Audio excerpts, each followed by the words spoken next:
ইমাম হুসাইন রাদিয়াল্লাহু তাআলা আনহু চাইলে সেই দিন, তিনি যদি চাইতেন সেদিন সমগ্র পরিবার নিয়ে খুব ভালোভাবে থাকতে পারতেন, মদিনার গভর্নর হয়ে থাকতে পারতেন, মদিনাকে তিনি শাসন করতে পারতেন। শুধুমাত্র বেঈমান মুনাফিক নালায়েক নাফরমানদের হাতে ইসলামকে তিনি বিলীন করে দেন নাই। যার কারণে সেদিন ইমাম হুসাইন রাদিয়াল্লাহু তাআলা আনহুর সপরিবারে সকলকে নিয়ে কারবালার প্রান্তরে শহীদ হওয়া লেগেছে। বন্ধুরা আমার, গভীর মনোযোগ। ইমাম হুসাইন রাদিয়াল্লাহু তাআলা আনহু এমন একটা নাম, এমন একটা ইতিহাস। নবী পরিবারের আহলে বায়াতের যে 5 সদস্য ছিলেন, অন্যতম সদস্য ইমাম হুসাইন রাদিয়াল্লাহু তাআলা আনহু, যার কারবালার প্রান্তরের কোরবানির মাধ্যমে ইসলামকে জিন্দা করে দিয়েছেন। এই কারণে শায়েররা বলেছেন, মনীষীরা বলেছেন, ইসলাম জিন্দা হোতা হো হার কারবালা কি বাদ। ইসলাম কারবালার মাধ্যমে জিন্দা হয়েছেন। এই কারণে বলা হয় অনেক সময় হেরে গিয়েও জিতে যায়, ঠিক কিনা? অনেক সময় হেরে গিয়েও কি হয়? জিতে যায়। সেদিন কারবালার প্রান্তরে ইমাম হুসাইন রাদিয়াল্লাহু তাআলা আনহু, যদিও মানুষের দৃষ্টিতে তিনি হেরে গিয়েছেন, যদিও সেই দিন ইমাম হুসাইন রাদিয়াল্লাহু তাআলা আনহু নিজের জীবনকে বিলীন করে দিয়েছেন, যদিও ইমাম হুসাইন রাদিয়াল্লাহু তাআলা আনহু সেদিন শহীদ হয়ে গিয়েছেন, পরাজিত হয়ে গিয়েছেন, কিন্তু হাকিকতে ইমাম হুসাইন রাদিয়াল্লাহু তাআলা আনহু জিতে গিয়েছেন। সেদিন তিনি নিজের জীবনকে দিয়ে কিয়ামত পর্যন্ত তিনার নামকে আসমান পর্যন্ত সমুন্নত করে দিয়েছেন। কন্যা সুবহানাল্লাহ। ইমাম হুসাইন রাদিয়াল্লাহু তাআলা আনহু সেদিনকার সেই কোরবানি ছিল উম্মতে মুহাম্মাদের নাজাতের ব্যবস্থা। কন্যা সুবহানাল্লাহ। মুহররমের 10 তারিখে কি ঘটাইলেন রাব্বানা, কলিজা ফাটিয়া যায় গো, শুনিলে সে ঘটনা। কন্যা মুহররমের 10 তারিখে কি ঘটাইলেন রাব্বানা, হায়রে কি ঘটাইলেন না, কলিজা ফাটিয়া যায় রে, শুনিলে সে ঘটনা। হাসান শহীদ জহরেতে, হোসেন শহীদ কারবালায়, হায়রে হোসেন শহীদ কারবালায়, জয়নাল আবদিন হইল গো বন্দি, এজিদার ওই জেলখানায়, মাওরাই জিও গোরাই, রাই বিবি সকিনা, হায় হায় রাই বিবি সকিনা, একই ঘরে 3 জন গোরাই, খালি সোনার মদিনা। মুহররমের 10 তারিখে কি ঘটাইলেন রাব্বানা, হায় হায় কি ঘটাইলেন না, কলিজা ফাটিয়া যায় গো, শুনিলে সেই ঘটনা। ইয়াজিদ ইমাম হুসাইন রাদিয়াল্লাহু তাআলা আনহুর কাছে একটা জিনিস চেয়েছেন। সেটা কি? সেটা হলো, ইয়াজিদ বলেছেন, ইমাম হুসাইন, আপনার ধন সম্পদ, টাকা পয়সা, নারী গাড়ি বাড়ি যা লাগে নেন, কোনো সমস্যা নাই, শুধুমাত্র আপনি আপনার হাতটা আমার হাতের উপর দিয়া আপনি আমার কাছে বায়াত গ্রহণ করেন, বলেন না নাউজুবিল্লাহ। ইমাম হুসাইন রাদিয়াল্লাহু তাআলা আনহু ওই দিন তিনার এই পবিত্র হাত মোবারক ইয়াজিদের হাতের উপরে দেন নাই, কারণ এই হাত বড় দামি হাত। চাইলে যার তার হাতের উপরে রাখা যাবে। আমরা মুসলমানেরা সর্বপ্রথম কারবালার প্রান্তরের শিক্ষা এটা গ্রহণ করতে হবে। মুসলমানদের হাত দামি না কম দামি? এ জোরে চিৎকার করে বলেন, মুসলমানদের হাত দামি না কম দামি? বড় দামি হাত। এই হাত চাইলে মুনাফিকদের হাতের উপর দেওয়া যাবে। ইমাম হুসাইন রাদিয়াল্লাহু তাআলা আনহুকে বলেছেন, ও হুসাইন, আপনি আপনার হাতটা শুধু আমার হাতের উপরে দেন, আর কোনো সমস্যা নাই। আপনার রাজত্ব নিয়ে আপনি থাকেন, আপনার রাজত্বের মধ্যে আমি হাত দিব না। মাগার ইমাম হুসাইন রাদিয়াল্লাহু তাআলা আনহু বলেছেন, না না, আমি তোমার হাতের উপর হাত দিতে পারি না, কারণ আমার নানা জানের ইসলাম বড় দামি ইসলাম। আমার নানা জানের ইসলাম উহুদের ময়দানে দন্দন মুবারক শহীদ করা রক্তের বিনিময়ের ইসলাম। আমার নানা জানের ইসলাম তায়েফের ময়দানে রক্ত বিরক্ত ক্ষত বিক্ষত হওয়ার ইসলাম। আমার নানা জানের ইসলাম বড় দামি ইসলাম। আমি এই ইসলামকে আমি ইয়াজিদের হাতে হাত রেখে আমি হুসাইন নানা জানের ইসলামকে মুনাফিকের কাছে বিক্রি করতে পারবো? শুধু দ্বন্দ্বই ছিল এই নিয়া, শুধু দ্বন্দ্ব ছিল কি নিয়া? এই নিয়া যে আমি হুসাইন ইয়াজিদ বেঈমানের হাতে কখনো হাত দিতে পারি না। প্যারে হাজির, আজকে আমাদেরকে মনে রাখতে হবে যে আমরা মুসলমান হলাম আর কারবালার ওয়াজ শুনলাম, ইমাম হুসাইন রাদিয়াল্লাহু তাআলা আনহুর কোরবানির কথা শুনলাম, কিছুক্ষণ কান্নাকাটি করলাম, আবার বাড়িতে চলে গেলাম। কিন্তু কারবালার ময়দানে গঠিত সংঘর্ষ কেন হয়েছে সেই শিক্ষা যদি আমরা অন্তরে ধারণ করতে না পারি, সারা জীবন শুনেই যাবেন, কিন্তু আপনার হৃদয়ের মধ্যে যদি প্রকৃত ইসলাম কারবালার প্রেম না ঢুকে, আহলে বায়াতের প্রেম না ঢুকে, আপনি ইসলামে কারবালা থেকে কোনো কিছু সংগ্রহ করতে পারবেন না। কারবালার ঘটনা অত্যন্ত হৃদয় বিদারক। ইমাম হুসাইন রাদিয়াল্লাহু তাআলা আনহু ইচ্ছা করে কুফায় যান নাই, ইচ্ছা করে ইরাকের এই কারবালার প্রান্তরে যান নাই।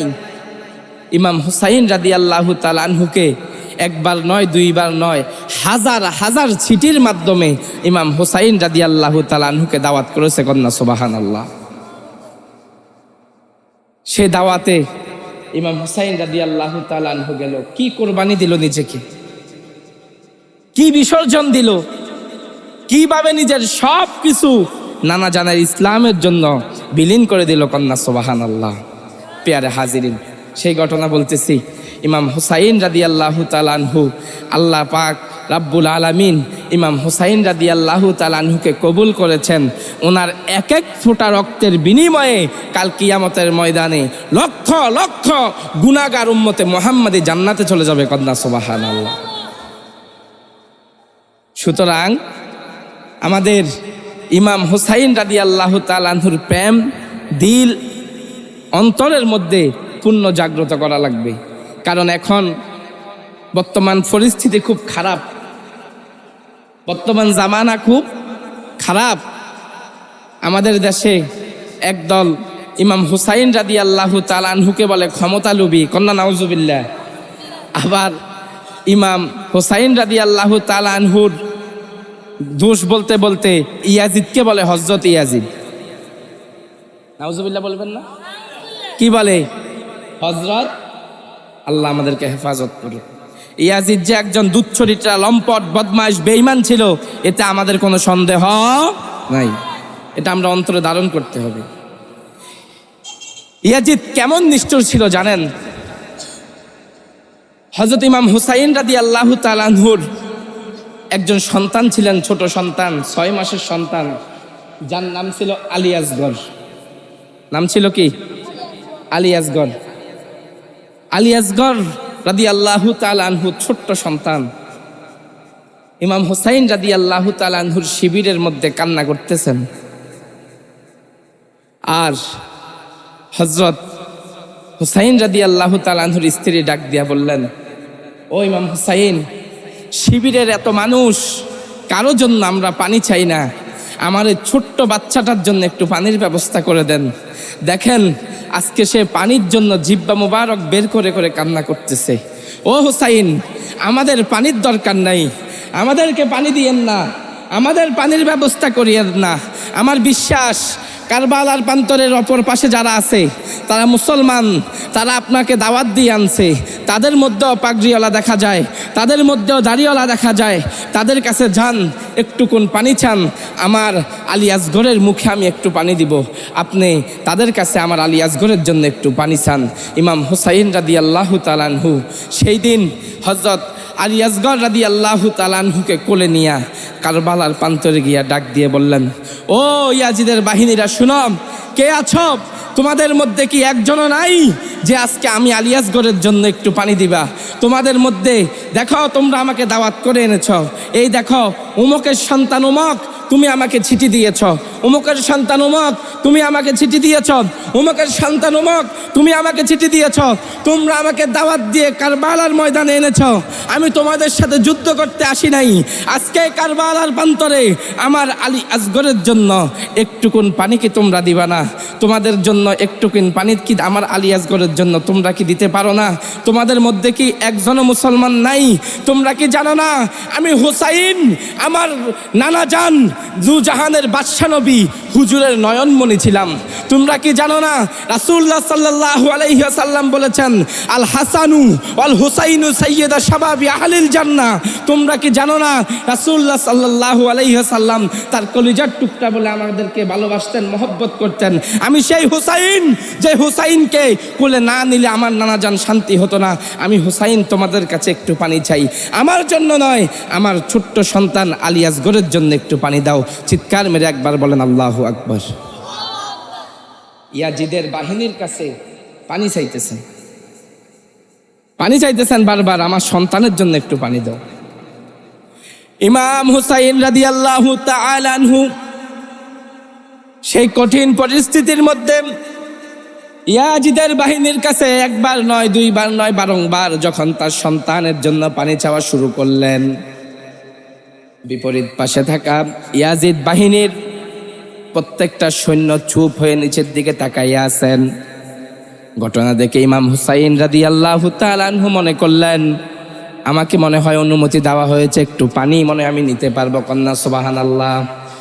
ইমাম হুসাইন রাদিয়াল্লাহু তাআলা আনহু চুপ দেখে অনুমতির সক্ষম মনে করেছে আমাকে অনুমতি দেওয়া হয়েছে, এটা মনে করে তিনি ফোরাতের প্রান্তরে যাচ্ছেন।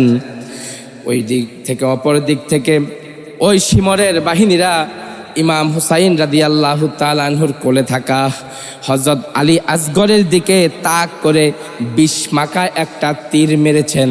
তীরটা এসে আলী আসগর রাদিয়াল্লাহু তাআলা আনহুর পিঠ দিয়ে ঢুকে ইমাম হুসাইন রাদিয়াল্লাহু তাআলা আনহুর বুকের সাথে ব্যাট করেছে। কন্যা সুবহানাল্লাহ। ইমাম হুসাইন রাদিয়াল্লাহু তাআলা আনহু সেই কঠিন পরিস্থিতির মধ্যে পরিস্থিতি মোকাবেলা করে আলী আসগর রাদিয়াল্লাহু তাআলা আনহুর ছোট্ট লাশটা নিয়ে তার বিবির কাছে নিয়ে বললেন, বিবি জান ধরেন, আপনার সন্তানকে আপনার কোলে ফিরিয়ে দিলাম। আমি আপনার সন্তানের মুখে আজকে একটু পানি দিতে পারি নাই। আমি আজকে এই কুফার ময়দানের মধ্যে কারবালার প্রান্তরে আলী আসগরের ঠোঁটে একটু পানি দিতে পারি নাই। আমি একটুকুন পানি তাদের কাছ থেকে চেয়েছি, তারা আমার সন্তানকে পানি দেয় নাই। ও আলী আকবরের মা, আলী আসগরের মা, শুনো,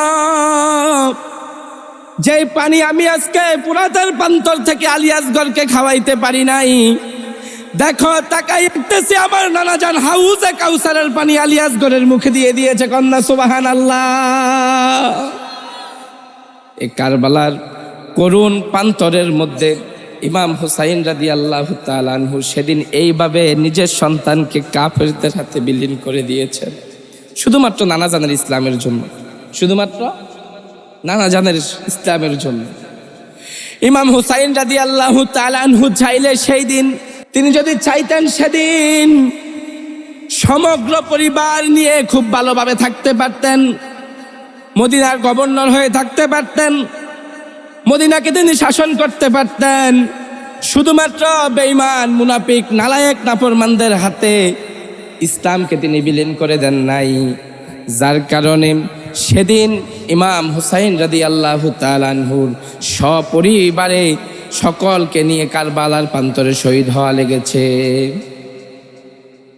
বন্ধুরা আমার গভীর মনোযোগ, ইমাম হুসাইন রাদিয়াল্লাহু তাআলা আনহু এমন একটা নাম, এমন একটা ইতিহাস। নবী পরিবারের আহলে বায়াতের যে 5 সদস্য ছিলেন, অন্যতম সদস্য ইমাম হুসাইন রাদিয়াল্লাহু তাআলা আনহু, যার কারবালার প্রান্তরের কোরবানির মাধ্যমে ইসলামকে জিন্দা করে দিয়েছেন। এই কারণে শায়েররা বলেছেন, মনীষীরা বলেছেন, ইসলাম জিন্দা হোতা হো হার কারবালা কি বাদ। ইসলাম কারবালার মাধ্যমে জিন্দা হয়েছেন। এই কারণে বলা হয় অনেক সময় হেরে গিয়েও জিতে যায়, ঠিক কিনা? অনেক সময় হেরে গিয়েও কি হয়? জিতে যায়। সেদিন কারবালার প্রান্তরে ইমাম হুসাইন রাদিয়াল্লাহু তাআলা আনহু, যদিও মানুষের দৃষ্টিতে তিনি হেরে গিয়েছেন, যদিও সেই দিন ইমাম হুসাইন রাদিয়াল্লাহু তাআলা আনহু নিজের জীবনকে বিলীন করে দিয়েছেন, যদিও ইমাম হুসাইন রাদিয়াল্লাহু তাআলা আনহু সেদিন শহীদ হয়ে গিয়েছেন, পরাজিত হয়ে গিয়েছেন, কিন্তু হাকিকতে ইমাম হুসাইন রাদিয়াল্লাহু তাআলা আনহু জিতে গিয়েছেন। সেদিন তিনি নিজের জীবনকে দিয়ে কিয়ামত পর্যন্ত তিনার নামকে আসমান পর্যন্ত সমুন্নত করে দিয়েছেন। কন্যা সুবহানাল্লাহ। এই কারণে অনেক সময় হেরে গিয়েও কি হয়? জিতে যায়। সেই হার শুধু হার নয়, ইমাম হুসাইন রাদিয়াল্লাহু তাআলা আনহু সেদিনকার সেই কোরবানি ছিল উম্মতে মুহাম্মাদের নাজাতের ব্যবস্থা। কন্যা সুবহানাল্লাহ। সেদিন কি ছিল? নাজাতের ব্যবস্থা। বন্ধুরা আমার গভীর মনোযোগ, 9 মুহররম মানে আজকে যে রাত, 9 মুহররম দিবাগত রাত, ইমাম হুসাইন রাদিয়াল্লাহু তাআলা আনহু তার শিবিরের মধ্যে অবস্থান করতেছেন। ইমাম হুসাইন রাদিয়াল্লাহু তাআলা আনহু নামাজ শেষ করে তার 72 জন সৈন্য সাথীদেরকে নিয়ে মিটিং করলেন, মজলিসে বসলেন। বসার পরে বললেন, ও আমার সৈন্য সাথীরা শুনো, আমাদেরকে যে তারা অবরুদ্ধ করে রেখেছেন এর পিছনে একটা কারণ আছে, ঘটনা আছে। যাও যাও, সবাই সবার পরিবারের কাছ থেকে বিদায় নাও, সবাই সবার আত্মীয় স্বজনের কাছ থেকে বিদায় নাও, এক এক করে সকলে সকলের পরিবারের কাছে যাও, গিয়ে তোমরা তোমাদের পরিবারের কাছ থেকে বিদায় নিয়ে আসো। সন্তান হয়ে মায়ের কাছে যায়, স্বামী হয়ে বিবির কাছে গিয়ে তোমরা বিদায় নিয়ে আসো। এক এক করে সকল সাহাবা একরাম, নবী পরিবারের সদস্যরা তাদের পরিবারের কাছ থেকে বিদায় নিয়ে আসলেন। ফজরের আজান হলো, ইমামের শিবিরেও আজান হলো, ইয়াজিদের শিবিরেও আজান হলো। আল্লাহু আকবার বলেন। শিবির কয়টা? 2টা। ইমাম হুসাইনের শিবির একটা, ইয়াজিদের শিবির আরেকটা। ইমাম হুসাইন রাদিয়াল্লাহু তাআলা আনহুর শিবিরেও আজান হলো, ইয়াজিদের শিবিরেও সেদিন আজান হলো। ইমাম হুসাইন রাদিয়াল্লাহু তাআলা আনহুর শিবির থেকেও আজানের ধ্বনি শোনা যায়, আর ইয়াজিদের শিবির থেকেও আজানের ধ্বনি শোনা যায়। 2 আজানের কত তফাত, 2 আজানের মধ্যে কত পার্থক্য। এক আজান হকের আজান, এক আজান বেহকের আজান। এক আজান জান্নাতি আজান, আরেক আজান জাহান্নামী আজান। এক আজানের মাধ্যমে নবীর প্রেম শিক্ষা দেওয়া হয়, আরেক আজানের মাধ্যমে আহলে বায়েতের বিরুদ্ধে যুদ্ধ ঘোষণা করা হয়। কথা বলেন ঠিক না বেঠিক? এখনো আমাদের সমাজের মধ্যে এরকম অনেক আজান আছে, এখনো আমাদের সমাজে অনেক মসজিদ আছে যে মুহররম যায় একটু আহলে বায়েতের কথা তারা মুখ থেকে বলে, একটু নবীর প্রেমের কথা, কারবালার কথা, যেটা শুনলে মানুষের দিলের মধ্যে, অন্তরের মধ্যে আহলে বায়াতের প্রেম জাগ্রত হবে। যে আহলে বায়াতকে রাসূল সাল্লাল্লাহু আলাইহি সাল্লাম অন্তর থেকে মহব্বত করতেন, সে আহলে বায়াতের প্রেমের দরকার আছে না নাই? কথা কয় না? সে আহলে বায়াতের প্রেমের দরকার আছে না নাই? আছে। আমাদের অন্তরে তাদের প্রেম রাখতে হবে, তাদের ভালোবাসা রাখতে হবে। ইমাম হুসাইন রাদিয়াল্লাহু তাআলা আনহুর শিবিরের মধ্যে আজান দিল, ইয়াজিদের শিবিরের মধ্যে আজান দিল। ইমাম হুসাইন রাদিয়াল্লাহু তাআলা আনহুর শিবিরের মধ্যে ফজরের নামাজ হলো। ইয়াজিদের শিবিরের মধ্যে ফজরের নামাজ হলো, ইমাম হুসাইনের শিবিরের মধ্যে জিকির আজগার তাসবিহ তাহলিল হলো, ইয়াজিদের শিবিরের মধ্যে জিকির আজগার তাসবিহ তাহলিল হলো। কারবালার প্রান্তর দেখেন, কারবালার প্রান্তর আমাদেরকে শিখাইয়া দেয় হক বেহক, খালি দাড়ি টুপি পাগড়ি দেখলেই তাদের কাছে ইসলাম থাকতে পারে না। খালি জুব্বা গায়ে দিয়া ইসলামের কথা বললে ইসলাম তাদের কাছে প্রকৃত ইসলাম এটা মনে করা যাবে না। কারণ সেদিন সেই ইয়াজিদ বাহিনীদের প্রত্যেকটা মানুষের গায়ে জুব্বা ছিল, প্রত্যেকটা মানুষের দাড়ি ছিল, প্রত্যেকটা মানুষের পাগড়ি ছিল, থাকা সত্ত্বেও মাগার তাদের মধ্যে প্রকৃত ইসলাম ছিল না। কেন বারবার ইয়াজিদের কথা বলি, কেন বারংবার ইয়াজিদের কথা বলি? কারণ এখন আমাদের সমাজের মধ্যে ইয়াজিদকে বানাইতে বানাইতে, উপরে উঠাইতে উঠাইতে, ইয়াজিদের প্রশংসা করতে করতে ইয়াজিদকে সাহাবী তো বানায় বলে ইয়াজিদ ছিল বড় নামাজি, বড় আল্লাহওয়ালা। কয় কি? কয় প্রতিদিন নাকি সে 100 রাকাত নফল নামাজ পড়তো। কন্যা নাউজুবিল্লাহ। কয় ইয়াজিদ নাকি প্রতিদিন 100 রাকাত নফল নামাজ পড়তো, ইয়াজিদ নাকি রেগুলার ইবাদত করত, রোজা রাখতো, নফল ইবাদত করতো, এই জন্য ইয়াজিদ হযরত ইয়াজিদ হয়ে গেছে। হায় হায়, কপাল পড়া, বড় দুঃখের বিষয়। কোন মানুষ শরীয়ত অমান্য করে কোনোদিন সে প্রকৃত মুসলমান হতে পারে? ইয়াজিদ ছিল এমন দুর্চরিত্র, লম্পট। ইয়াজিদ ছিল বড় খারাপ। এই ইয়াজিদকে যখন ইয়াজিদ মদ পান করত, কি পান করত? মদ খাইতো। তো ইয়াজিদকে যখন বলা হলো বন্ধ করে দাও, ইয়াজিদকে যখন বলা হলো তুমি মুসলমান হয়ে মদ পান করো কেন, কেন তুমি মদ খাও? তখন ইয়াজিদ বলতো যে মুহাম্মদ সাল্লাল্লাহু আলাইহি সাল্লামের শরীয়তে না মদ হারাম করা হয়েছে, মাগার ঈসা আলাইহিস সালাতু ওয়াস সালামের শরীয়তে তার মদ হারাম করা হয় নাই, এই কারণে আমি মদ খাই। জোরে সোরে বলেন নাউজুবিল্লাহ। অথচ ইমাম হুসাইন রাদিয়াল্লাহু তাআলা আনহুর এই বিরুদ্ধাচরণ করা সেই ইয়াজিদ আজকে আমাদের কাছে বড় দামি হয়ে গেছে। আজকে ইয়াজিদের প্রেম দেখাইতে দেখাইতে আমরা হুসাইন রাদিয়াল্লাহু তাআলা আনহুর দোষ বলি। আজকে আমরা ইয়াজিদের প্রেম দেখাইতে দেখাইতে এমন প্রেম দেখাই যে ইয়াজিদকে হযরত ইয়াজিদ বলি, ইয়াজিদকে দোষ গুণ কে জানি বলে দোষের মানুষ বলা যাবে না বলি, ইয়াজিদকে এমন লোক বানায় বলে ইয়াজিদ তো ছিল বড় আল্লাহওয়ালা মানুষ, নেককার মানুষ। সাবধান, মনের মধ্যে আকীদা রাখবেন, ঈমান রাখবেন, ইয়াজিদ কশিম কালে ভালো মানুষ হতে পারে না। ইমাম হুসাইন রাদিয়াল্লাহু তাআলা আনহু তিনার শিবির থেকে ফজরের নামাজ আদায় করে সকল পরিবারের কাছ থেকে বিদায় নিলেন। সকলের কাছ থেকে বিদায় নিয়ে এবার ইমাম হুসাইন রাদিয়াল্লাহু তাআলা আনহু বললেন, ও আমার সঙ্গী সাথীরা, চলো আমরা আস্তে আস্তে কারবালার প্রান্তরের দিকে যাব। তিনি ইসলামের সুমহান কালেমা খচিত পতাকা আকবর আল হযরত ইমাম হুসাইন রাদিয়াল্লাহু তাআলা আনহু কালেমা খচিত বিজয়ের পতাকা আকবর আলানজাদের হাতে দিয়ে বললেন, যাও তুমি এই পতাকাটা রাখো, তুমি এই পতাকা রাখো। যুদ্ধের ময়দানে যুদ্ধ হবে, মনে রাখবা, জীবন দিবা, তারপরে আমার নানার ইসলামকে মাটির সাথে ধুলুসাৎ হতে দিবা না, নিজের জীবন দিয়ে দিবা। তারপরেও তুমি আমার নানা জানের ইসলামকে তুমি কোরবানি করতে দিবা না, আমার নানা জানের ইসলামকে তুমি মাটির সাথে বুলুন্ডিত হতে দিবা না। হযরত হুসাইন রাদিয়াল্লাহু তাআলা আনহু কারবালার প্রান্তরের ওই দিনে সঙ্গী সাথীদেরকে নিয়ে কারবালার প্রান্তরে গিয়া উপস্থিত হলেন। এই জন্য শায়েররা গজল গায়, মুহররমের 10 তারিখে কি গটাইলেন রাব্বানা, কলিজা ফাটিয়া যায় গো,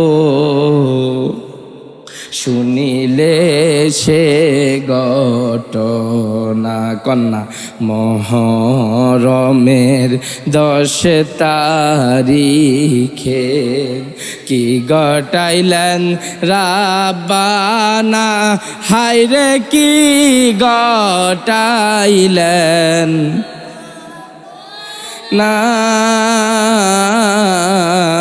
কলিজা ফাটিয়া যায় রে শুনিলে সে ঘটনা হাসান শহীদ জহরেতে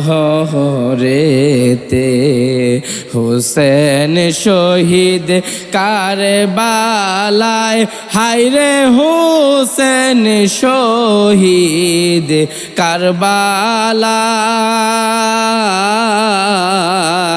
জয়নাল আবদিন হইল গো বন্দি এজিদার ওই জেলখানায় মাওরাই জিও গোরাই রাই বিবি সকিনা হায় হায় রাই বিবি সকিনা একই ঘরে 3 জন গোরাই খালি সোনার মদিনা মহরমের 10 তারিখে কি ঘটাইলেন রাব্বানা হায় হায় কি ঘটাইলেন না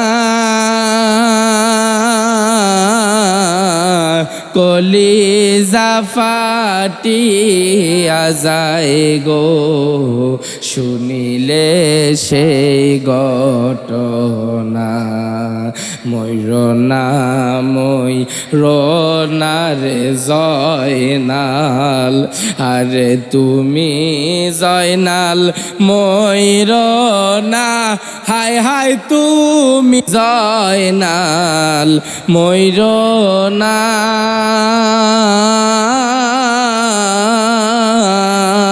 তুমি জয়নাল গেলে গো মারা নবীর বংশ থাকবে না মহরমের 10 তারিখে কি ঘটাইলেন রাব্বানা হায় হায় কি ঘটাইলেন রাব্বানা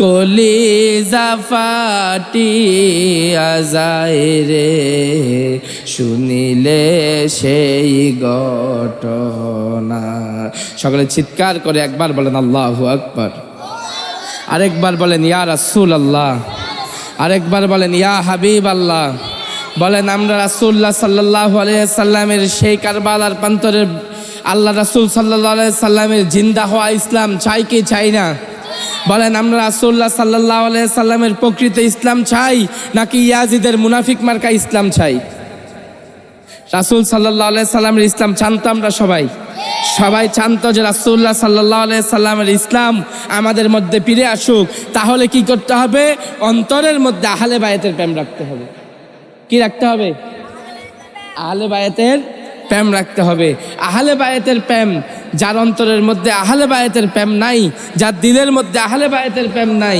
যার অন্তরের মধ্যে মহব্বত নাই যদি আহলে বায়াতের প্রেম থাকতো যদি আহলে বায়াতের মহব্বত থাকতো তাহলে আজকে যুবক ভাইয়েরা তারপরে কি বলে আপনার মুরব্বী বাবারা দোকানে পাটে ঘোরাফেরা করতো না ঠিক কিনা দোকানে দোকানে রাইতে 4টা বাজে ফুটবল খেলা হয় দোকানগুলোর মধ্যে মানুষ জায়গা দিতে পারে না এ ঠিক না ঠিক রাতে 4টা বাজে ফুটবল খেলা হয় ফুটবলের মাঠের মধ্যে মানুষ জায়গা দিতে পারে না যেখানে টিভি লাগায় সেখানে মানুষের জায়গা দিতে পারে না টিভিতে দেখতে ছোট দেখা যায় এই কারণে বড় বড় পর্দা লাগায় ঠিক না ঠিক অথচ একটা ইসলামিক জলসা সোহাদায়ে কারবালার মাহফিল, ইমাম হুসাইন রাদিয়াল্লাহু তাআলা আনহুর প্রেম যেখানে শিক্ষা দেওয়া হয়, আমরা সেখানে আসতে পারি? ওই যে রাসূল সাল্লাল্লাহু আলাইহি সাল্লাম বলছেন যে কিয়ামতের পূর্ব মুহূর্তে জ্বলন্ত কয়লা হাতে রাখা যত কঠিন, এর চাইতে বেশি কঠিন হবে ঈমান রাখা। এখন সে সময় আসছে কি আসে নাই? দেখেন, আজকে কম্পেয়ার যদি করেন, এই মাহফিল হচ্ছে কার মাহফিল? আহলে বাইতের মাহফিল। এই মাহফিল হচ্ছে কার মাহফিল? ইমাম হুসাইনের মাহফিল। এই মাহফিল হচ্ছে কার মাহফিল? ইমামে মাকাম আলী আসগর রহমতুল্লাহ আলাইহির মাহফিল রাদিয়াল্লাহু তাআলা আনহুর মাহফিল। এই মাহফিল হচ্ছে কার মাহফিল? আলী আসগর রাদিয়াল্লাহু তাআলা আনহুর মাহফিল। এই মাহফিল হচ্ছে কার মাহফিল? আহলে বাইতের প্রেমের মাহফিল। এই মাহফিলের সাথে যদি কম্পেয়ার করেন, দেখেন রাত 4টা বাজে, সকাল 7টা বাজে, সকাল 8টা বাজে, রাত 3টা বাজে, 1টা বাজে, 2টা বাজে, ইহুদি নাসারা খ্রিস্টানদের যে টিভি চালানো হয়, খেলা চালানো হয়, লক্ষ লক্ষ যুবক সেখানে ঘুমকে নির্ঘুম বানাইয়া খেলা দেখতে যায়, মাগার বাড়ির পাশে ঘরের পাশে ইসলামিক জলসা হয়, সেখানে আসতে পারে না। কথা বলেন ঠিক না বেঠি? এটাই তো তার প্রমাণ। এখন যদি আমার আপনার ইমানের পরীক্ষা নেওয়া হয়, আমার আপনার ইমান কেমন ইমান, আমার আপনার ইমান কিরকম ইমান, কেমন ইমান, একটু চিন্তা করে দেখেন। যদি এখন দাজ্জাল আসে, আমি আপনি কি হুসাইনের পক্ষে থাকতে পারবো? আমি আপনি কি ঈসা আলাইহিস সালাতু ওয়াস সালামের পক্ষে থাকতে পারবো? আমি আপনি কি ইমাম মাহদী আলাইহিস সালাতু ওয়াস সালামের পক্ষে থাকতে পারবো? নাকি আমি আর আপনি সেই দাজ্জালের পক্ষে চলে যাব? একটু চিন্তা করে দেখেন। কারণ দাজ্জালের পক্ষ যারা নাই, যারা দাজ্জালকে সমর্থন করে, যারা দাজ্জালকে মানুষের কাছে পরিচয় করিয়ে দেয়, সেই ইহুদি নাসারারা, সেই মেসি, নেইমার, রোনালদোদের পিছে আজকে আমরা দৌড়াইতে দৌড়াইতে, তাদের পিছে থাকতে থাকতে আলী মাকামের মাহফিল আজকে আমরা মিস করি। এটা আমাদের ঈমানের পরীক্ষা। চিন্তা করে দেখেন, আপনার কাছে আজকে তারা বড় হয়ে গেল, কিন্তু ইমাম হুসাইন রাদিয়াল্লাহু তাআলা আনহুর প্রেম আমরা অন্তরে রাখতে পারি না। অথচ এই মুহূর্তে যদি আপনার সামনে দুইটা অপশন আসে, দুইটা চয়েস করার মতো সুযোগ আছে, যে একদিকে দাজ্জাল আছে আর একদিকে ইমাম মাহদী আছে, আপনি তখন দাজ্জালের দিকে চলে যাবেন। কারণ যারা দাজ্জালকে প্রমোট করে, যারা দাজ্জালের পক্ষ নেয়, আপনি সেই মেসির পিছে ঘুরেন, আপনি সেই নেইমারের পিছে ঘুরেন, আপনি সেই রোনালদোর পিছে ঘুরেন, আপনি সেই এমবাপ্পের পিছে ঘুরেন। এর কারণে এখন যদি দাজ্জাল আসে, তাহলে আপনার পছন্দের লোক মেসি তো দাজ্জালের পিছনে দৌড়াবে, আপনার পছন্দের লোক নেইমার তো দাজ্জালের পিছনে দৌড়াবে, আপনার পছন্দের লোক এমবাপ্পে তো দাজ্জালের পিছনে দৌড়াবে। কারণ তারা তো ইহুদি, তারা তো খ্রিস্টান, তারা তো বেঈমান। ইহুদি, খ্রিস্টান, নাসারা, বেঈমানরা এক পথ একদিকে চলে যাবে, সবাই দাজ্জালের পক্ষ হয়ে যাবে। আর এই গরিব গরিব মুসলমানেরা তখন ইমাম মাহদী আলাইহিস সালাতু ওয়াস সালামের সাথে থাকবে। তখন আপনার অন্তরের মধ্যে তো দাজ্জালের প্রেম। আপনার অন্তরে কিসের প্রেম? এই কথা কয় না। আপনার অন্তরে কিসের প্রেম? মেসির প্রেম আছে না? আপনার অন্তরের মধ্যে নেইমারের প্রেম আছে না? আপনার অন্তরের মধ্যে কি বলে এই ইহুদি খ্রিস্টান খেলোয়াড়দের প্রেম আছে না? তো তাদের এই প্রেম নিয়ে আপনি তো তাদের বিরুদ্ধে যাইতে পারবেন না। এর কারণ এখন আপনার খেলোয়াড়ের বিরুদ্ধে আপনার ভাই বললে আপনি ভাইয়ের সাথে ঝগড়া লাগে যান। হ্যাঁ, এখন আপনার ভাইয়ে যদি আপন ভাই, নিজের ভাই যদি আপনার প্রিয় খেলোয়াড়ের বিপক্ষে বলে, আপনি আপনার ভাইয়ের সাথে ঝগড়া লেগে যান। আপনার পরিবারের কেউ যদি আপনার প্রিয় খেলোয়াড় মেসির বিরুদ্ধে বলে, আপনি তার সাথে ঝগড়া লেগে যান। আপনার প্রিয় মানুষ যদি আপনার খেলোয়াড়ের বিপক্ষে বলে, আপনি প্রিয় মানুষকে বিসর্জন দিতে রাজি আছেন, মাগার খেলোয়াড়ের বিপক্ষে বলতে আপনি রাজি নাই। আপনি সব বিসর্জন দিতে পারেন, সব কিছুর পক্ষে থাকতে পারেন, আপনি সব একদিকে, নেইমার মেসি একদিকে, আপনার প্রিয় দলের ব্যানার ছিঁড়ে ফেললে আপনার কলিজায় আগুন লাগে। আপনার প্রিয় খেলোয়াড়ের জার্সি দেখে যদি অপমানজনক কিছু বলে, আপনার গায়ে আগুন লাগে, আপনার কাছে খারাপ লাগে, আপনার অন্তরের মধ্যে বড় কষ্ট লাগে।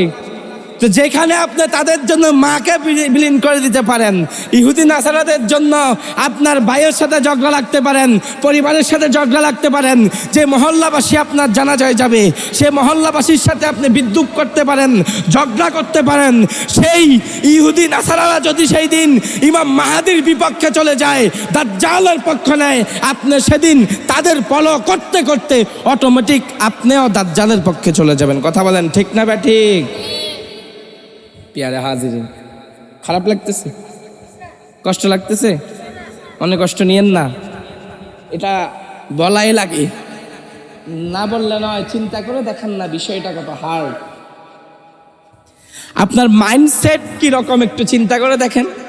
আপনি একটু 1 মিনিট নিজে নিজে অ্যানালাইসিস করেন তো, যে আমি এখন আমার আপন ভাই যদি ম্যাচের বিরুদ্ধে বলে, আমি আমার ভাইকে সহ্য করতে পারি না। আমার পরিবারের কেউ যদি আমার প্রিয় খেলোয়াড় নেইমারের বিরুদ্ধে বলে, আমি সহ্য করতে পারি না। আমার প্রিয় মানুষ কেউ যদি আমার আপন কারো বিরুদ্ধে বলে, আমি সেটা সহ্য করতে পারি না। তাহলে সেদিন কারবালার প্রান্তরের মধ্যে ইমাম হুসাইন রাদিয়াল্লাহু তাআলা আনহু আর ইয়াজিদের বিপক্ষে যে যুদ্ধ হয়েছিল, হুসাইন রাদিয়াল্লাহু তাআলা আনহুর পক্ষে মাত্র 72 জন লোক, আর ইমাম হুসাইন রাদিয়াল্লাহু তাআলা আনহুর পক্ষে ছিল দুর্বল মানুষ, আর ইয়াজিদের পক্ষে হাজার হাজার লক্ষ লক্ষ সৈন্য। ঠিক সেদিন এমন একটা সময় আসবে যেদিন ইমাম মাহাদি আসবে দুনিয়ার মধ্যে, ইমাম মাহাদির পক্ষে দুর্বল মানুষ খুঁজে পাওয়া যাবে, আর দাজ্জালের পক্ষে নেইমার, মেসি, এমবাপ্পেদেরকে খুঁজে পাওয়া যাবে।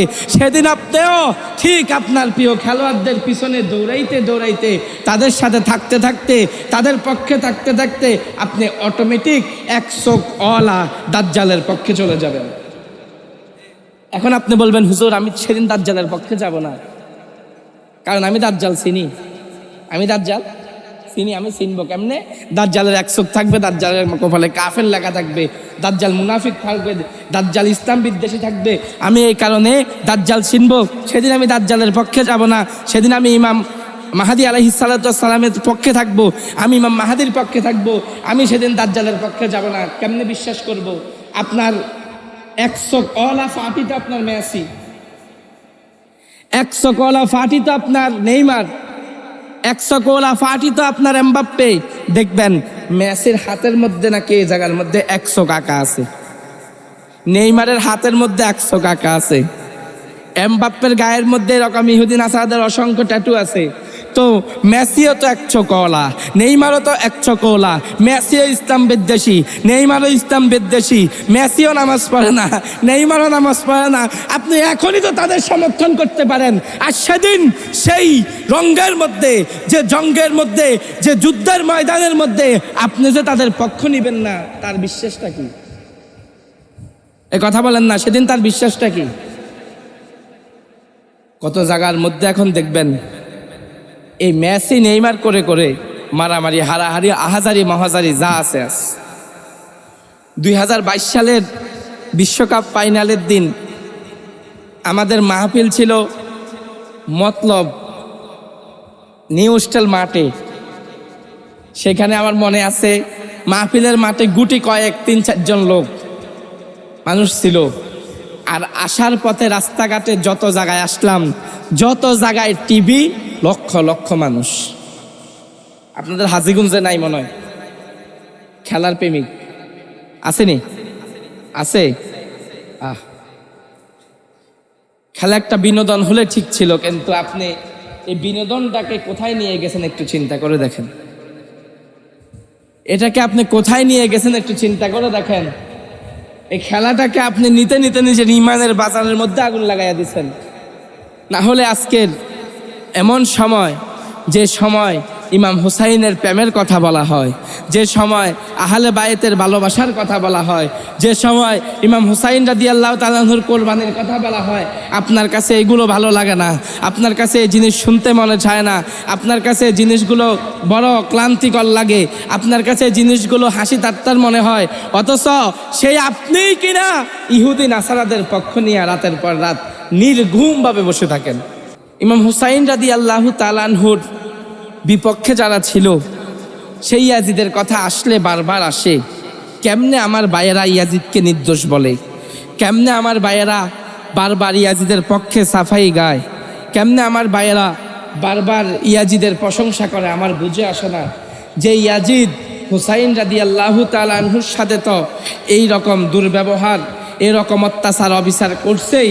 শুধু তাই নয়, ইয়াজিদ যতদিন ক্ষমতার মস্তদে ছিল, ইয়াজিদের হাত থেকে পবিত্র ভূমি মক্কা মদিনা পর্যন্ত রক্ষা পায় নাই। কন্যা নাউজুবিল্লাহ। পবিত্র মক্কা মদিনা পর্যন্ত রক্ষা পায় নাই।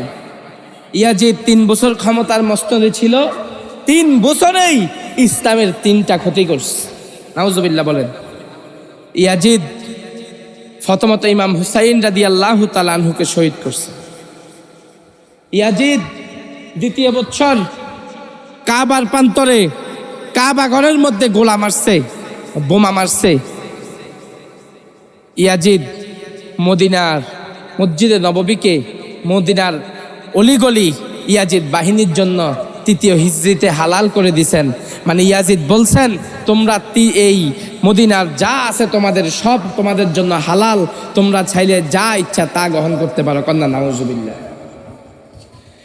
ইমাম হুসাইন রাদিয়াল্লাহু তাআলা আনহু কারবালার প্রান্তরে গেলেন, মনে আছে ঘটনা? ইমাম হুসাইন রাদিয়াল্লাহু তাআলা আনহু কারবালার প্রান্তরের মধ্যে গিয়া এবার ইয়াজিদ বাহিনীদের দিকে তাকাইয়া, তাদের দিকে তাকাইয়া বলতেছেন, ও ইয়াজিদের বাহিনীরা শোনো, তোমাদের কাছে আজকে আমি একটা জিনিস আবদার করতেছি, শোনো। তোমরা কি তোমাদের মধ্যে একজনও মানুষ কি মুসলমান নাই? একজনও কি দাড়িওয়ালা নাই? একজন মানুষও কি আমার নানা জানের ইসলাম গ্রহণ করো নাই? তোমাদের মধ্যে কি ইসলামের প্রেম নাই? হুসাইন রাদিয়াল্লাহু তাআলা আনহু এমন একজন ব্যক্তি ছিলেন, ইমাম হুসাইন রাদিয়াল্লাহু তাআলা আনহু ছিলেন নবীজির কলিজার টুকরা, যাদেরকে নবীজি এত ভালোবাসতেন, যাদের চোখের পানি রাসূলুল্লাহ সাল্লাল্লাহু আলাইহি ওয়াসাল্লাম কখনো সহ্য করতে পারতেন না। ইমাম হুসাইন রাদিয়াল্লাহু তাআলা আনহু যখন খিদা লাগতো আমার নবীর কাছে দৌড়াইয়া যাইতো। কন্যা সুবহানাল্লাহ।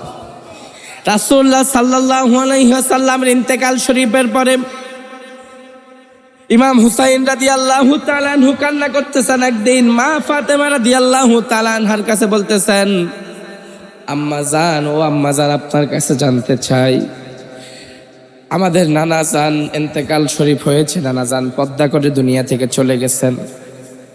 আম্মা জান, আপনার কাছে জানতে চাই, আমাদের তো খিদা লাগলে আমরা নবীজির হুজরা মোবারকে চলে যেতাম। সুবহানাল্লাহ বলেন।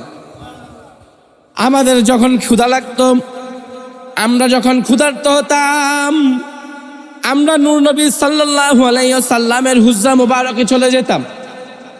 সেখানে গেলে নানা জান আমাদেরকে জান্নাতি খাবারের ব্যবস্থা করে দিতেন জিবরাইল আমিন আলাইহিস সালাতু ওয়াস সালামের মাধ্যমে।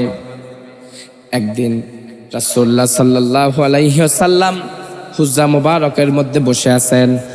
ইমাম হাসান এবং ইমাম হুসাইন রাদিয়াল্লাহু তাআলা আনহু নবীজির দরবারে গেলেন। গভীর মনোযোগ, একটু মনোযোগ সহকারে শুনেন। ইমাম হুসাইন রাদিয়াল্লাহু তাআলা আনহু এবং ইমাম হাসান রাদিয়াল্লাহু তাআলা আনহু 2 ভাই দৌড়াইয়া নবীর দরবারে চলে গেলেন। গিয়া বলতেছেন, ইয়া রাসূলুল্লাহ, ইয়া হাবিবাল্লাহ, নবী গো, আম্মা জানের কাছে বারবার খানা চাইতেছি, মা আমাদেরকে খানা দিতেছে না, খাবার নাই ঘরের মধ্যে, আমরা বড় ক্ষুধার্ত, আমাদেরকে খাবারের ব্যবস্থা করে দেন। সুবহানাল্লাহ বলেন।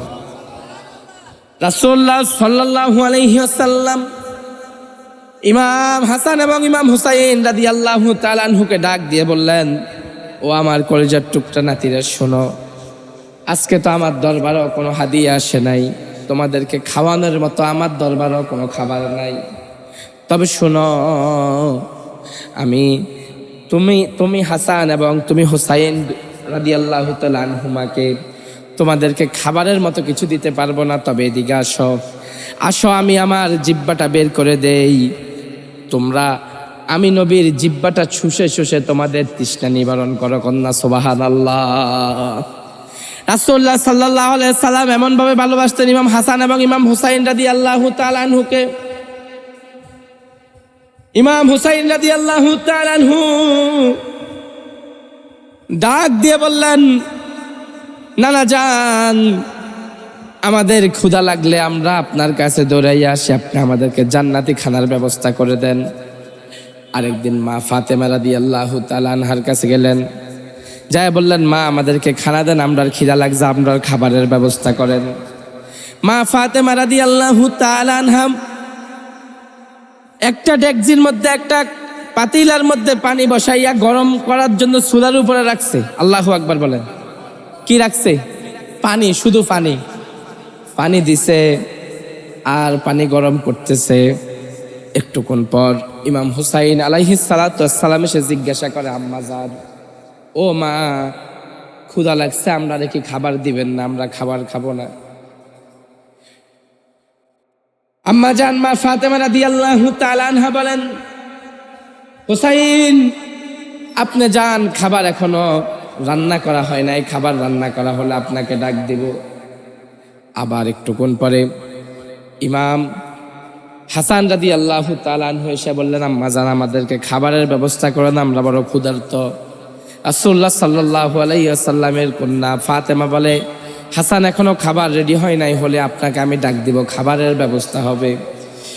দুই ভাই ক্ষুধার্ত অবস্থায় ঘুমিয়ে গেল। ইন দ্য মিন টাইমে কিছুক্ষণ পর রাসূলুল্লাহ সাল্লাল্লাহু আলাইহি ওয়াসাল্লাম আসলেন। ফাতেমা রাদিয়াল্লাহু তাআলা আনহা দাঁড়াইয়া গিয়ে দরজা খুলে দিলেন। আব্বা জান, ইয়া রাসূলুল্লাহ, ইয়া হাবিবাল্লাহ, নবী গো, ইয়া রাসূলুল্লাহ, আপনি আসছেন আমার ঘরে, আজকে 3 দিন যাবত কোনো খানা নাই। 3 দিন হয়ে গেল সন্তানগুলোকে চুলার উপরে গরম পানি বসাইয়া বসাইয়া দেখাইয়া তাদেরকে আমি সান্ত্বনা দিতেছি। ইয়া রাসূলুল্লাহ, নবীজি আমার, আপনার কাছে চাই, আব্বা জান আমার সন্তানগুলোর জন্য খাবারের কোনো ব্যবস্থা হয়েছে নি? একটু খাবারের ব্যবস্থা করা যায়? রাসূলুল্লাহ সাল্লাল্লাহু আলাইহি ওয়াসাল্লাম এই কথা শুনে চোখ দিয়ে টপ টপ করে পানি ছেড়ে দিলেন। চোখ দিয়ে টপ টপ করে পানি ছেড়ে দিয়ে বললেন, ফাতেমা, তুমি 1 দিন 2 দিন 3 দিন পর্যন্ত খাবার না পাইয়া আমি রাসূলের কাছে আসছো খাবার চাওয়ার জন্য। ফাতেমারে তাকাইয়া দেখো, আজকে 1 দিন নয়, 2 দিন নয়, 3 দিন নয়, টানা 7 দিন পর্যন্ত আমি রাসূল উপবাস হয়ে মদিনার ঠান্ডা পাথর এনে আমার পেটের সাথে বেঁধে রেখেছি। কন্যা সুবহানাল্লাহ। ফাতেমা, আমি দেওয়ার মতো কিচ্ছু নাই, দেখি কোনো হাদিয়া যদি আসে ইমাম হাসান এবং ইমাম হুসাইনের জন্য আমি দিয়ে দিব। কন্যা সুবহানাল্লাহ। কত কষ্টের ইসলাম কিভাবে আসছে চিন্তা করে দেখেন, কিভাবে আসছে রাসূলুল্লাহ সাল্লাল্লাহু আলাইহি সাল্লামের এই ইসলাম আমাদের জন্য। আর আজকে আমরা ইসলামটাকে হাসি তামাশার পাঠ্য বানাইয়া দিচ্ছি। এইদিকে খেয়াল করেন, গভীর মনোযোগ, এই কথা বলবো না। সেই ইসলামটাকে আজকে আমরা কি বানাইয়া দিছি? হাসি তামাশার পাত্র বানাইয়া দিছি। আমরা আজকে যুবকেরা বন্ধু বান্ধবের প্রেমে পাগল হয়ে গেছি। আমরা আজকে যুবকেরা বন্ধুদের জন্য পাগল হয়ে গেছি, বন্ধুর সাথে রাতভর আড্ডা দিতে পারি, কিন্তু আমরা এই নূর নবীর কলিজার টুকরা ইমাম হুসাইনের প্রেমে সাজানো সদকায় সাজানো মাহফিলে আমরা আসতে পারি না। মনে রাখবা, যে বন্ধুর পিছনে আজকে তুমি দৌড়াও, এই বন্ধু তুমি মরার পরে 10 ভাগে বিভক্ত হয়ে যাবে। এই বন্ধু তুমি মরার পরে ভাগে ভাগে বিভক্ত হয়ে যাবে। তোমার বন্ধুরা তোমাকে সেদিন পরিচয় দিবে না। তোমার যে বন্ধুর জন্য তুমি সারা রাত সজাগ থেকে ফ্রি ফায়ার গেমে তাকে সময় দাও, তোমার যে বন্ধুর পরকীয়ায় তুমি তার সঙ্গী হয়ে তার সাথে গিয়ে তাকে সময় দাও, তাকে যে সুযোগ সুবিধা করে দাও, তাকে যে হেল্প তুমি করো, তোমার এই বন্ধু তুমি মরার পরে তোমার জানাজায় আসবে কিনা তাতেও সন্দেহ। তুমি মারা গেলে তোমার অতি প্রিয় বন্ধুটা কি বলবে জানো? বলবে, বন্ধু তার জানাজাটা কয়টায়? 10টায়। আর এই 10টায় তো আমার কলেজ আছে, আজকে আমার কলেজে যেতেই হবে, না গেলে আমার বান্ধবী রাগ করবে। তোমার এই কলিজার টুকরা বন্ধু সেদিন তোমাকে বিসর্জন দিয়া বান্ধবীকে সময় দিবে। তোমার আরেক বন্ধুকে ফোন দেওয়া হবে, আব্দুর রহমান তো মারা গেল, তার জানাজায় আসিস, 10টায় জানাজা। তোমার সেই বন্ধু সেদিন কি বলবে জানো? তোমার বন্ধু বলবে জানাজা কখন? 10টায়। আমি চেষ্টা করব, যদি আসতে পারি আসবো। তোমার আরেক বন্ধুকে ফোন দেওয়া হবে, বলা হবে তোমার বন্ধু তো আজকে মারা গেল, 10টায় জানাজা। তোমার বন্ধু বলবে ইন্না লিল্লাহি ওয়া ইন্না ইলাইহি রাজিউন। বন্ধু, দোয়া করি আল্লাহ আমার অমুক বন্ধুকে জান্নাতবাসী করুক, তবে আমার শরীরটা অসুস্থ, তো আমি মনে হয় আজকে জানাজায় যাইতে পারবো। যেই বন্ধুর জন্য তুমি সব বিসর্জন দিয়ে দিলা, যেই বন্ধু বন্ধু করতে করতে পরিবারকে বিসর্জন দিয়ে দাও, যে বন্ধু বন্ধু করতে করতে পড়ালেখা বিসর্জন দিয়ে দাও, যে বন্ধু বন্ধু করতে করতে নিজের জীবনের গুরুত্বপূর্ণ সময় নষ্ট করে ফেলতেছ, সেই বন্ধু তোমার বন্ধু ইমানদার বন্ধু না বেঈমান বন্ধু? তোমার বন্ধুকে তোমাকে জান্নাতে নেওয়ালা বন্ধু, নাকি তোমার বন্ধু তোমাকে জাহান্নামে নেওয়ালা বন্ধু? সেই বন্ধু কি তোমাকে মেসির প্রেম শিখানো বন্ধু, নাকি সেই বন্ধু তোমাকে ইমাম হোসাইনের প্রেম শিখানো বন্ধু? সেই বন্ধু কি তোমার এমবাপ্পে নেইমারের প্রেম শিখানো বন্ধু, নাকি সেই বন্ধু তোমার ইমাম হাসান হোসাইন আলিয়াসগর শহীদে কারবালাগণের বন্ধু? যদি তুমি সেটা বুঝতে পারো, যদি তোমার অন্তরের মধ্যে সেটা সাড়া দেয়, না আমার বন্ধু তো আমাকে কারবালার প্রেম শিখায়, আমার বন্ধু আমার হাতে ধরে বলে বন্ধু চলো আজকে সোহাদায়ে কারবালার মাহফিল চলতেছে, আরিফুল ইসলাম তাহিরি হুজুর ওয়াজ করবেন, চলো আমরা সেখানে যাই, আশিকুর রহমান হুজুর ওয়াজ করবেন, চলো সেখানে যাই। তোমার বন্ধু তোমাকে এই দাওয়াত দিতে পারে না। তোমার বন্ধু এশার আজান দিলে তোমাকে এশার আজানের সময় তোমাকে মসজিদে ডাকতে পারে না। তোমার বন্ধু তোমাকে মাগরিবের আজান দিলে মাগরিবের নামাজের সময় মসজিদে ডাকতে পারে না। তোমার বন্ধু তোমাকে ফজরের আজান দিলে ফজরের নামাজের সময় মসজিদে তোমাকে ডাকতে পারে না, আজান দিয়ে তোমার ঘুম ভাঙ্গাইতে পারে না। তোমার বন্ধু তো রাত 3টায় ব্রাজিলের খেলার দিন তোমাকে ফোন দিয়া ঠিকই মনে করাইয়া দেয়। তোমার বন্ধু তোমাকে রাত 2টায় আর্জেন্টিনার খেলার দিন তোমাকে ফোন দিয়া মনে করাইয়া দেয়। তোমার বন্ধু তো ঠিকই তোমাকে তোমার এই ইহুদি নাসারাদের জার্সি গিফট করে। তোমার বন্ধু তোমাকে শুধুমাত্র অন্যান্য প্রেম প্রীতি ভালোবাসার মধ্যে টানে। তোমার বন্ধু ইমাম হুসাইনের প্রেম চোখে দেখে না, তোমার বন্ধু ইমাম হাসানের প্রেম চোখে দেখে না, তোমার বন্ধু ইমাম আলী কার্রামুল্লাহ আজহুর প্রেম চোখে দেখে না, তোমার বন্ধু সাইয়েদনা সিদ্দিক আকবরের প্রেম চোখে দেখে না, তোমার বন্ধু ফারুকে আজমের প্রেম চোখে দেখে না। কেন? তোমার বন্ধু চাইলে সিদ্দিকে আকবরের একটা বই তোমাকে উপহার দিতে পারতো না? তোমার বন্ধু কি চাইলে সেদিন তোমাকে ফারুকে আজমের একটা বই উপহার দিতে পারতো না? তোমার বন্ধু কি চাইলে তোমাকে ওসমান জিন্নুরাইনের একটা কিতাব তার জীবনী উপহার দিতে পারে না? তোমার বন্ধু কি তোমাকে আলী রাদিয়াল্লাহু তাআলা আনহুর শাহাদাতের ঘটনার বর্ণনা তোমাদেরকে দিতে পারে না, শিখাইতে পারে না? রাসূলুল্লাহ সাল্লাল্লাহু আলাইহি সাল্লামের আদর্শ নমুনা জীবন সিরাত সুরতের কিতাব তোমাকে উপহার দিতে পারে না? তোমার বন্ধু তো কই একদিনও তোমাকে একটা ইসলামিক বই গিফট দেয় নাই। তোমার বন্ধু তো তোমাকে একটা দিন কোরআন শরীফ ডাকার জন্য পড়ার জন্য ডাকে নাই। তোমার বন্ধু তো তোমাকে একদিনও ইসলাম শিখার জন্য তোমাকে কোনো উদ্যোগ দেয় নাই। আজকে অমুক জায়গায় অমুক হুজুর আসবে, চলো আমরা ওয়াজ শুনে আসি। আজকে অমুক জায়গায় জয়নুল আবেদিন আল কাদেরী হুজুর আসবে, শুনে ওয়াজ শুনে আসি। আজকে অমুক জায়গায় অমুক হুজুর কে বলে আমাদের মোকাররম বাড়ি হুজুর আসবে, চলো ওয়াজ শুনে আছি। আজকে চলো অমুক জায়গায় যাই, অমুক জায়গায় যাই, ইসলামিক কথা হবে, চলো আজকে তোমাকে গাড়ি ভাড়া নিয়ে আমি সেখানে নিয়ে যাই। তোমার বন্ধু তো তোমাকে সেই দাওয়াত দেয় না। তোমার বন্ধু তোমাকে ইহুদি নাসারাদের দাওয়াত দেয়। এই বন্ধু তোমার বন্ধু নয়, প্রকৃতপক্ষে এই বন্ধু তোমার জন্য কাল কিয়ামতের ময়দানের শত্রু। কথা বলেন ঠিক না বেঠিক? সুতরাং যে বন্ধু বন্ধু করে করে নিজের দিন, নিজের জীবন, নিজের ধর্মকে বিসর্জন দিয়ে দিতেছেন, সাবধান, সাবধান হয়ে যান বাবারা আমার। সময় বড় কঠিন আসতেছে সামনে, সময় বলতেছে সামনে, সাবধান হয়ে যেতে হবে আমাদের। নয়তো আল্লাহ যদি চায়, যদি আমার আপনার সামনে কোনোভাবে এই রকম বন্ধু চলে আসে, যেই বন্ধু আমাকে ইসলামের পথ না দেখাইয়া বেঈমানের পথ দেখায়, ইসলামের পথ না দেখাইয়া কিসের পথ দেখায়? বেঈমানের পথ দেখায়। আমি এই জন্য বলেছি, প্রায় জুমার মধ্যে আলোচনা করি, আল্লাহ পাক রাব্বুল আলামিন কোরআনে পাকের মধ্যে আমাদেরকে বলে দিয়েছেন, কি বলছেন? ইয়া আইয়ুহাল্লাযীনা আমানুত্তাকুল্লাহ হাক্কা তুকাতিহি ওয়ালা তামুতুন্না ইল্লা ওয়া আনতুম মুসলিমুন। চিৎকার মেরে একবার বলেন আল্লাহু আকবার। আল্লাহ পাক রব্বুল আলামিন কোরআনে পাকের মধ্যে বললেন, ও দুনিয়ার মানুষ, হে ইমানদারেরা, তোমরা পরিপূর্ণ ইমানদারেরা ও ইমানদারেরা, তোমরা আল্লাহকে ভয় করার মতো ভয় করো। ওয়ালা তামুতুন্না ইল্লা ওয়া আনতুম মুসলিমুন, তোমরা পরিপূর্ণ মুসলমান না হয়ে মৃত্যুবরণ করিও। আল্লাহ কোরআনের মধ্যে বললেন, ইয়া আইয়ুহাল্লাযীনা আমানুত্তাকুল্লাহ, হে ইমানদারেরা। আল্লাহ ডাক দিয়ে বললেন, ইমানদার, তোমরা পরিপূর্ণ মুসলমান না হয়ে মৃত্যুবরণ করিও না।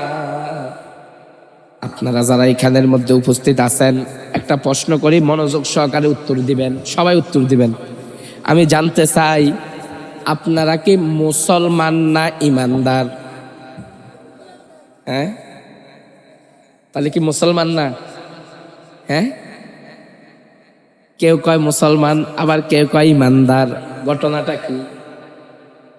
আল্লাহ কোরআনের মধ্যে বললেন, ইয়া আইয়ুহাল্লাযীনা আমানুত্তাকুল্লাহ, আল্লাহ বললেন, হে ইমানদারেরা, তোমরা আল্লাহকে ভয় করার মতো ভয় করো। এরপরে বললেন, ওয়ালা তামুতুন্না ইল্লা ওয়া আনতুম মুসলিমুন, তোমরা পরিপূর্ণ মুসলমান না হয়ে মৃত্যুবরণ করিও না। আল্লাহ কয় ইমানদারদেরকে বলতেছে মুসলমান হওয়ার জন্য। আমি প্রশ্ন করছি, আপনারা ইমানদার না মুসলমান? কেউ কয় ইমানদার, কেউ কয় মুসলমান। আসলে আমরা কি, আমরা এখনো নিজেরাও জানি না। তার মানে বোঝা যায়, ঈমান আনলেই মুসলমান হওয়া যায় না। শুধু যদি ঈমানে আনলে যদি মুসলমান হওয়া যেত, তাহলে আল্লাহ বলতো না ঈমানদারদেরকে মুসলমান হওয়ার জন্য। আমরা মুসলমান বাবার ঘরে জন্মগ্রহণ করলাম, আমরা মুসলমান মায়ের ঘরে জন্মগ্রহণ করলাম, আমাদের দাদা মুসলমান, আমাদের বাবা মুসলমান, আমরা বিশ্বাস করি এই জন্য আমরাও মুসলমান। আসলে কি আমরা মুসলমান হইতে পারলাম? আল্লাহ বললেন, দুনিয়ার মানুষ, আগে মুসলমান হও, তারপরে মৃত্যুবরণ করো। আর আমাদের দেশের মানুষ আগে মরে, তারপর মুসলমান হয়। হাসতেছেন আপনারা? বিশ্বাস হয় না আপনাদের? আগে কি করে? মরে, এরপরে মুসলমান হয়। অথচ আল্লাহ বলছে, আগে কি মরতো নাকি আগে মুসলমান হইতো? বলছে আগে মুসলমান হও, তারপরে মৃত্যুবরণ করো। হায় হায়, বড় পরিতাপের বিষয়, বড় দুর্ভাগা, কপাল পোড়া আমরা। আল্লাহ বলল কি, আমরা করি কি? আল্লাহ বলল আগে মুসলমান হও, তারপরে মৃত্যুবরণ করো। অথচ আমরা আগে মরি, তারপর মুসলমান হই। কেমনে? আগে আমরা মরি, এরপরে মুসলমান হই। মুসলমান হওয়ার কথা ছিল আগে, আমরা হই পরে। আমরা মানুষ মাইয়েত মারা গেলে লাশ দেখছেন আপনারা? হ্যাঁ, লাশে একটা পোশাক পরায় না, সাদা কাপড় পরায়, কাফনের কাপড় পরায়। কাপড়টা দেখছেন? কে কে দেখছেন? হাত তোলেন তো। মাশাআল্লাহ, মারহাবা, সবাই দেখছেন, হাত নামান। সবাই দেখছেন? শার্ট পরায়, শার্ট পরায়, গেঞ্জি পরায়। হ্যাঁ, কি পরায়? পাঞ্জাবি পরায়, সাদা পাঞ্জাবি পরায়, লম্বা সাদা একটা পাঞ্জাবি পরায়, হাঁটু গোড়া যায় এইরকম একটা পাঞ্জাবি পরায়, ঠিক কিনা? অথচ এই পাঞ্জাবি কি মরার আগে পরার কথা নাকি মরার পরে পরার কথা? অথচ মরার আগে, জীবনে একবার পাঞ্জাবি পরে নাই, মরার পরে পাঞ্জাবি পরাইয়া কবরে নেয়।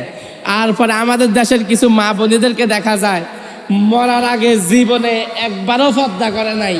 তার সকাল হইতো দোকানে, রাত হইতো দোকানে, দুপুর হইতো দোকানে, সন্ধ্যা হইতো দোকানে, খালি ফুচকার দোকান, চটপটির দোকান, হালিমের দোকান, বুট বাদামের দোকান, কসমেটিকের দোকান। আজকের মাহফিলের দোকানে আসতেও মা বোনেরা একটু ভয় পায় না। কথা বলেন না, ঠিক না বেটি? অথচ এই মহিলারা মারা যাওয়ার পরেও তাদেরকে পর্দার ভিতর ঢুকাইয়া গোসল দেয়। অথচ এই পর্দা কি মরার আগে হওয়ার কথা না পরে হওয়ার কথা? এই কথা কয় না, আগে হওয়ার কথা না পরে হওয়ার কথা? পরে হওয়ার। আয় হায়, বড় পরিতাপের বিষয়, বড় দুঃখের বিষয়। আজকে দেখেন, আমরা মুসলমান হয়েছি পরে, মৃত্যুবরণ করছি আগে। জীবনে একবারও কি জানি কয়, বাইসে থাকতে ঢিলা করে নাই, কুলুপ নেয় নাই, খিলেল করে নাই। আছে না এমন অনেক মানুষ, জীবনে একবারও ঢিলা কুলুপ কারে কয় বুঝে না, গেছে কাশ ছাড়ছে, ফসাব করে পর্যন্ত পানি নাই নাই। ওই লোকটা মারা গেল, তাকে ঢিলা কুলুপ করানো হয়। ওই লোকটা মারা গেল, তাকে খিলেল করানো হয়। অথচ এই মুসলমানে কি আগে হওয়ার কথা না পরে হওয়ার কথা? কথা কয় না, পরে হওয়ার কথা না আগে হওয়ার কথা? আগে। আল্লাহ বলল আগে মুসলমান হও তারপরে মরো। আমরা আগে মরি তারপরে মুসলমান হই। এই যে হলো আজকের অবস্থা। আমার বাবা বলে, হুজুর দোকানের মধ্যে, ফুচকা দোকানের মধ্যে কত রাজ্যের মহিলা, আয় হায় আপনি কি বলবেন, আমিও তো ওই রাস্তায় আসছি, রিক্সাওয়ালা রিক্সা আনতে পারে না মহিলাদের জন্য। এটা বড় দুঃখের বিষয়, বড় পরিতাপের বিষয়, বড় কষ্ট লাগার বিষয়। হায় হায়, কি করলাম আমরা, কি করলাম, কি একটা অবস্থা, কি হওয়ার কথা কি হয়ে গেল। হায় মুসলমান, চিন্তা করো রাখো, এখন যদি তুমি মারা যাও, তোমার তো আপন কেউ নাই, তোমার পরিবার তো তোমাকে বিসর্জন দিয়ে দিবে, তোমার আপন সন্তান তোমাকে ভুলে যাবে, তোমার মা তোমাকে ভুলে যাবে, তোমার বাবা তোমাকে ভুলে যাবে। একদিন দুই দিন কান্নাকাটির পরে আস্তে আস্তে সবাই তোমাকে ভুলে যাবে। যাদের জন্য এই অট্টালিকা সাজাইতেছ তারা তোমাকে ভুলে যাবে, তারা তোমাকে মনে রাখবে না। আর তুমি তাদের পিছনে ঘুরতে ঘুরতে ঘুরতে ঘুরতে নিজের জীবন শেষ করলা, যৌবন শেষ করলা, আমল শেষ করলা। টাকা টাকা টাকা করতে করতে একতলা আছে দুইতলা বানাইবা, দুইতলা আছে তিনতলা বানাইবা, তিনতলা আছে চারতলা বানাইবা, চারতলা আছে পাঁচতলা বানাইবা। করতে করতে করতে করতে খালি অট্টালিকা সাজাইতেছ। একটা ব্যবসা আছে দুইটা ব্যবসা করবা, দুইটা আছে তিনটার ব্যবস্থা করবা, তিনটা আছে কেমন আরেকটা দোকান বানানো যায় সেই চিন্তা করলা। খালি আর চেষ্টা আর চেষ্টা। এদিকে ফজর যায়, জোহর যায়, আসর যায়, মাগরিব যায়, এশা যায়, খবর নাই, তোমার খবর নাই। তোমার বয়স, তুমি এমন হইছ আল্লাহ তাআলা তোমাকে ক্ষমা করতেছে। যখন তুমি ছোট্ট ছিলা আল্লাহর কাছে হাত তুলে ছোট্ট ছোট্ট ভাষায় বলতা, আল্লাহ আপনি আমাকে ক্ষমা করে দেন, আল্লাহ তোমাকে সেদিনও ক্ষমা করে দিয়েছেন।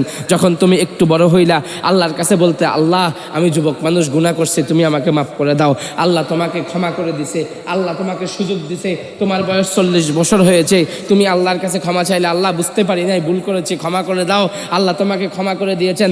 তোমার বয়স 50 বছর হয়েছে, তুমি আল্লাহর কাছে ক্ষমা চাও, আল্লাহ আমি গুনাহ করেছি, আমাকে তুমি ক্ষমা করে দাও, আল্লাহ তোমাকে ক্ষমা করে দিয়েছে। এই বন্ধুরা আমার, এই হাজীগঞ্জ মকিমাবাদের মানুষ গভীর মনোযোগ, তোমার বয়স হইতে হইতে 60 বছর হয়েছে, 70 বছর হয়েছে, 1 টাকার মালিক ছিল না, যে আল্লাহ তোমাকে শূন্য হাতে পৃথিবীতে পাঠাইছে। আজকে তুমি হাজীগঞ্জ শহরের মধ্যে কাটা কাটা জমির মালিক। তুমি 1% জমির মালিক হইলে 7 লাখ, 8 লাখ, 10 লাখ, 15 লাখ টাকার মালিক। তোমাকে আল্লাহ দিতে দিতে এত দিয়েছে, এরপরও তোমার ওজর পুরে না। তুমি ফজরে মসজিদে আসতে পারো না, তুমি জোহরে মসজিদে আসতে পারো না, তুমি আশায় মসজিদে আসতে পারো না। তোমাকে আল্লাহর ঘরের মুয়াজ্জিন ডেকে ডেকে আসসালাতু খায়রুম মিনান নাউম এতবার বলে, তুমি একটা দিন ফজরের নামাজ আসতে পারলা না।